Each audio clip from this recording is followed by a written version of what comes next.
I was just talking to a friend of mine, and we were talking about self-esteem. And we were talking about how we tend to base our self-esteem on what other people think.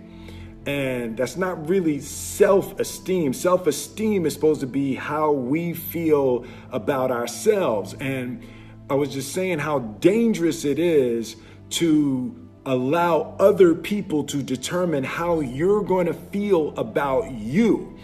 And it's kind of like looking into a broken mirror.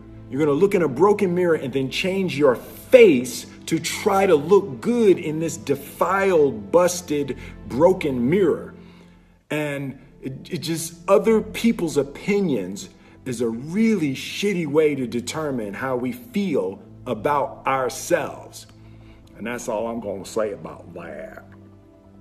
Yeah, I just saw this Rumi quote that I love. Set your life on fire and seek those who fan your flames. The Philly translation of that is, don't be hanging with no jank ass jokers that don't help you shine. The prerequisite for spending time with any person is that they nourish and inspire you.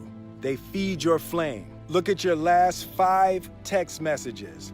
Are those people feeding your flames or dousing your fire? Put your phone down for just a second and look around. Look to the people around you. Are those people throwing logs on your fire or are they pissing on it? The people that you spend time with are gonna make or break your dreams. Everybody don't deserve to be around you. You gotta defend your light with your life. You can't get advice on what you should do with your life, right? Nobody knows what you are. Like even sometimes you don't really even know what you are. You got to take your shot. And it's like, as much as you want people to agree and you want the people around you to be supporting your dreams and all, it's not going to be like that all the time. You got to do it alone. But if you don't believe, nobody else is going to believe. People come along because your belief is so insane, that your belief is so strong that makes people be like, yo, this crazy asshole. Like, might have something. Following your dreams is a lonely, solitary, scary, dangerous pursuit. You can't wait for somebody to think you can do it. Because they don't think you can do nothing they can't do. Exactly, bingo. Right? You got to be willing to risk everything to become that seed of what you believe is in there. You got to be fearless. You got to be relentless.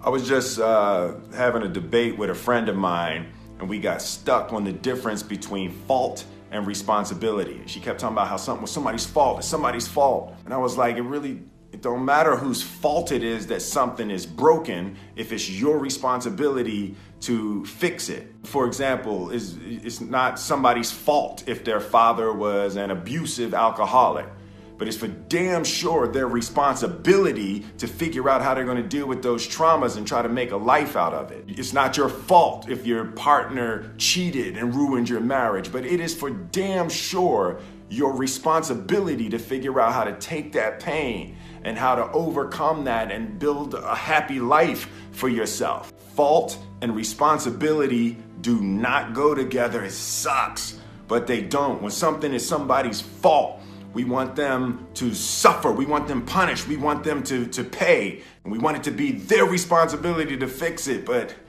that's not how it works, especially when it's your heart. Your heart, your life, your happiness is your responsibility and your responsibility alone. As long as we're pointing the finger and stuck in whose fault something is, we're jammed and trapped into victim mode. When you're in victim mode, you are stuck in suffering. The road to power is in taking responsibility. Your heart, your life, your happiness is your responsibility and your responsibility alone. I wanted to say there that taking responsibility, accepting responsibility is not an admission of guilt. Like you're not admitting that you're at fault. Taking responsibility is a recognition of the power that you seize when you stop blaming people. It's not like you're letting somebody who wronged you off the hook. Like, taking responsibility is an act of emotional self-defense. Taking responsibility is taking your power back.